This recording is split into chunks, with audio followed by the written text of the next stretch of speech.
ప్రియమైన సహోదరి సహోదరులకు యేసుక్రీస్తు నామములో శుభములు. దేవుని యొక్క మహిమ మీ మీద ప్రకాశించును గాక. ఈరోజు దేవుడు మనకిచ్చిన మాట హబక్కూకు గ్రంథము 2వ అధ్యాయము 20వ వచనము. అయితే యెహోవా తన పరిశుద్ధాలయంలో ఉన్నాడు, ఆయన సన్నిధిని లోకమంతయు మౌనంగా ఉండును గాక. ఈ మాటలు మనం హబక్కూకు గ్రంథంలో చూస్తున్నాము. ఇక్కడ ప్రవక్త తెలియజేస్తున్నారు కదా, అయితే యెహోవా తన పరిశుద్ధ ఆలయంలో ఉన్నాడు. అయితే యెహోవా తన పరిశుద్ధ ఆలయంలో ఉన్నాడు. దేవుని యొక్క మందిరంలో దేవుడు ఉన్నారు. పాత నిబంధన ప్రకారము ఆయన అతి పరిశుద్ధ స్థలంలో ఉండేవారన్నమాట. ఆయన యొక్క పరిశుద్ధ స్థలంలో ఆయన ఉన్నారు అని ఇక్కడ తెలియజేస్తున్నారు. ఈ మాట ఇక్కడ హబక్కూకు ఎందుకు తెలియజేస్తున్నారంటే, పైన అంతా కూడా అన్యదేవతల గురించి, వాటి చెక్కుడపు పని గురించి తెలియజేస్తూ, వాటిని చేసిన వారు వాటి వంటి వారే, వాటిలో శ్వాసం ఏమీ లేదు, అవి మనకేమి శ్వాసం ఇస్తాయి అని తెలియజేస్తూ ఇక్కడ అంటున్నారు కదా, యెహోవా తన పరిశుద్ధ ఆలయంలో ఉన్నాడు అని. అంటే ఆయన మాత్రం మన దేవుడు పరిశుద్ధ ఆలయంలో ఉన్నాడు. ఆయనలో జీవం ఉంది. ఆ జీవం మనకు దయచేసి ఉన్నాడు. మన నాస్కారాంధ్రంలో ఆయన జీవవాయువుగా నరుడు జీవాత్మ. ఆయన మన యొక్క నాస్కారాంధ్రంలో జీవం ఉంది. మనం ఇంకా చలిస్తున్నాము అని అంటే అది దేవుని కృప అనమాట. ఆయన ఇచ్చిన శ్వాసం అది. కానీ అన్యజనులు ఏదైతే చేసుకుంటున్నారో, ఏదైతే విగ్రహాలుగా మలుచుకుంటున్నారో అందులో శ్వాసం ఎంత మాత్రమును లేదు అని పైవచనంలో చెప్తున్నారు. ఆయన సన్నిధిని లోకమంతయు మౌనంగా ఉండునుగాక.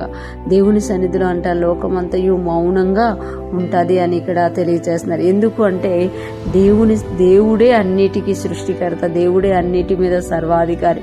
ఆయన లేనప్పుడు ఏమేమో మాట్లాడతారు, కానీ ఆయన ఎప్పుడైతే నిలిచి ఉన్నారో ఆయన ఎదురుగా ఏది కూడా మాట్లాడడానికి అవకాశము లేదు. అన్నీ కూడా మౌనంగా ఉండాల్సిందే.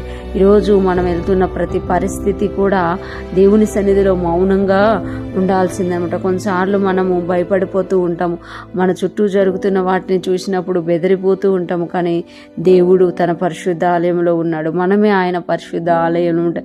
ఎప్పుడైతే మన హృదయాన్ని మనం పరిశుద్ధపరచుకుంటామో, మన హృదయాన్ని మనం కడుక్కుంటామో, నీతితో నింపుకుంటూ ఉంటామో, వాక్యంతో నింపుకుంటూ ఉంటామో, మన హృదయంలో దేవుడు నిలిచి ఉంటాడు. ఆయన సన్నిధిని లోకమంతయు మౌనంగా ఉండునుగాక.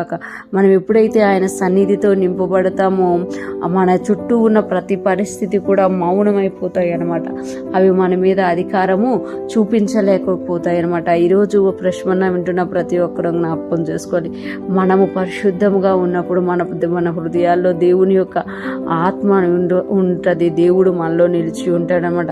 ఎప్పుడైతే ఆయన సన్నిధి మనంలో ఉంటుందో మన చుట్టూ ఉన్న పరిస్థితులన్నీ కూడా మౌనంగా అయిపోతాయి. లోకమంతయు మౌనంగా ఉన్నట్టు మనం ఎప్పుడైతే దేవుని సన్నిధితో నింపబడతామో ఈ లోకంలో జరిగే ప్రతి సంఘటన మన ఎదుట మౌనంగా ఉంటాయన్నమాట. ఈరోజు ఫ్రెష్మన్న వింటున్న ప్రతి ఒక్కరము కూడా ఏ పరిస్థితి గుండా మీరు వెళ్తున్నా, ఎప్పుడైతే మీరు దేవుని సన్నిధితో నింపబడతారో ఆ పరిస్థితి మీ ఎదుట మౌనంగా మారిపోతుంది. మీరు దేవుని యొక్క స్తుతిని ప్రచురపరిచే వారిగా ఉంటారు. ఈరోజు ఫ్రెష్మన్న వింటున్న ప్రతి ఒక్కరి జీవితంలో దేవుడు నిలిచి ఉండునుగాక. ఆయన సన్నిధిలో మీ పరిస్థితులన్నీ మౌనంగా అయిపోవునుగాక. మీరు స్తుతిస్తూ దేవునిలో ఆర్భటిస్తూ ముందుకు సాగిపోతురుగాక.